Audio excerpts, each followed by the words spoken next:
हमारे सांसद आदरणीय गुबाया जी, हमारे राष्ट्रीय सचिव भाई रविंद्र दलवी जी, रविंद्र आंवला जी, सभी हमारे जिले के प्रधानगण उपस्थित, बड़ी संख्या में हमारे पार्टी के पदाधिकारी और कार्यकर्ता उपस्थित हैं। मैं सबका स्वागत करता हूं, अभिनंदन करता हूं। सबसे पहले माघी मेले के और लोहड़ी की बधाई, शुभकामना।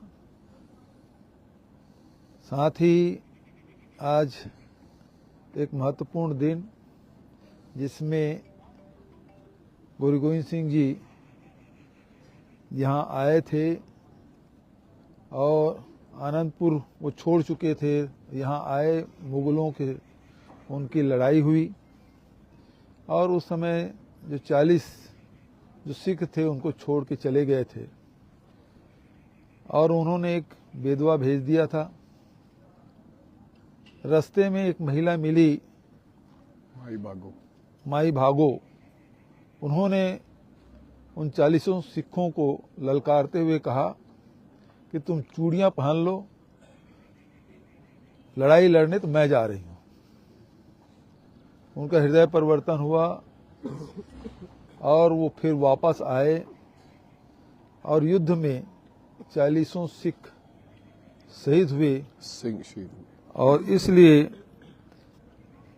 गुरु गोविंद सिंह जी ने उन्हें 40 मुक्ते की उपाधि उन्हें दी। और ऐसे भूमि में मुझे आज आने का अवसर मिला है। मैं यहाँ से जाके मत्था टेकूंगा और माघी की बधाई और लोहड़ी की बधाई और शुभकामना। आप सबको बहुत बहुत बधाई। माघी पे स्पेशली क्योंकि चुनावी बड़ा है तो सभी राजनीतिक पार्टियां अपनी अपनी कॉन्फ्रेंस कर रही हैं, कांग्रेस नहीं कर रही। आपको है क्या या क्या कारण? मुझे जो जानकारी दी गई, ये जब कांग्रेस की सरकार थी तब अकाल तख्त ने ये आदेश दिया था कि ये चूंकि शहीदों की धरती है, यहाँ इस प्रकार से कॉन्फ्रेंस नहीं किया जाना चाहिए और कांग्रेस पार्टी उसका अनुपालन कर रही है, उस आदेश को मान रही है और उसका से कॉन्फ्रेंस नहीं कर रही है। जबकि अकाली दल समय समय पर अकाल तख्त का राजनीतिक उपयोग करती है और न केवल अकाली दल बल्कि आम आदमी पार्टी भी यहाँ कॉन्फ्रेंस कर रही है।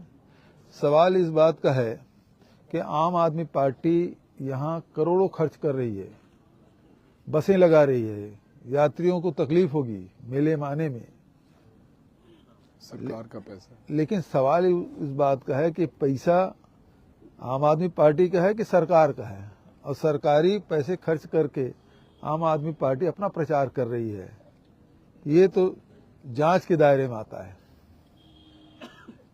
एक आपने कल बयान दिया कि सीएम चेहरे के बिना हम लड़ रहे हैं इस बार। पहले कांग्रेस लड़ती रही है सीएम चेहरा बना के, क्या लगता है कि इस बार रिस्पॉन्स ज्यादा होगा या चेहरे ही ज्यादा हो गए थे? नहीं, अनेक बार ऐसे अवसर आते हैं और अधिकांश राज्यों में कांग्रेस पार्टी सामूहिक नेतृत्व में चुनाव लड़ती है और चुनाव जीतने के बाद, सरकार बहुमत आने के बाद, फिर हाईकमान और विधायक दल दोनों की सहमति से फिर मुख्यमंत्री का नेता पद का चुनाव हो जाता है। ये सामान्य प्रक्रिया है और यही प्रक्रिया कमोबेश देखिए भारतीय जनता पार्टी भी अपना रही है, जो हमारी कांग्रेस की परंपरा है। तो अभी इस समय जो हमारी नीति है कि सामूहिक नेतृत्व में हम चुनाव लड़ेंगे और फिर जब बहुमत हमारा मिलेगा फिर हाईकमान तय कर लेगा। आपको काफी टाइम हो गया पंजाब देखते जी। क्या यह तो नहीं लग रहा कि लास्ट टाइम जो आपने चेहरा बनाया कहीं कास्टिज्म भी वो फायर कर गया वोटिंग में? या लगता है कि पंजाब में अब कास्टिज्म वोट होने लग गया, जट को नहीं पड़ रहा या वो दलित को नहीं पड़ रहा, कुछ ऐसा भी हो रहा है, तभी इस बार ये फैसला लिया गया? देखिए, पंजाब में सेकुलरिज्म की जड़ें बहुत गहरी है और थोड़ा बहुत हवाओं का असर तो हो जाता है, लेकिन मुख्य रूप से आपने देखा कि 2022 में जो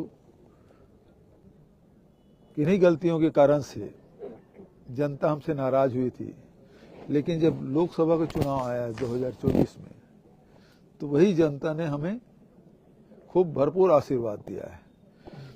तो अभी जो हमारी रणनीति ये है कि हम सामूहिक नेतृत्व में चलेंगे और सबको, और हमारा जो चेहरा है वो राहुल जी और खड़गे जी का होगा। मनरेगा विरोध आपने जो संघर्ष छेड़ा हुआ है, जो 5 रैली ਉਸ ਤੋਂ ਪਹਿਲਾਂ ਕਰ ਸੋ ਕੁਝ आपने सीनियर लीडर भी ਉਸ ਰੈਲੀ ਦੇ ਵਿੱਚ ਨਹੀਂ ਪਹੁੰਚੇ, परंतु ਇਸ ਤੋਂ ਵੱਡਾ ਜਿਹੜਾ ਅਗਲਾ ਸੰਘਰਸ਼ ਤੁਹਾਡਾ ਕੀ ਹੋਏਗਾ? ਜਿਵੇਂ ਕਿਸਾਨ ਅੰਦੋਲਨ शुरू ਕੀਤਾ, ऐसा कोई आंदोलन शुरू कर सकती अगर? देखिए, ये 5 दिन के हमारे विभिन्न जिलों में सभाएं हुई, मनरेगा बचाओ महासंग्राम जो पार्टी हाईकमान ने तय किया है, उसके तहत हम लोग कार्यक्रम आयोजित किए और बहुत सफल कार्यक्रम हुआ है। और सभी छोटे बड़े जो नेता हैं, प्रदेश के स्तर के जो नेता हैं, सब लोग शामिल हो रहे हैं। बड़ी सफलता इसमें, और मनरेगा के मंच में, महासंग्राम के मंच में हमारी स्टेट लीडरशिप सारे एक मंच में एक साथ आके खड़े हुए हैं। Thank you ji.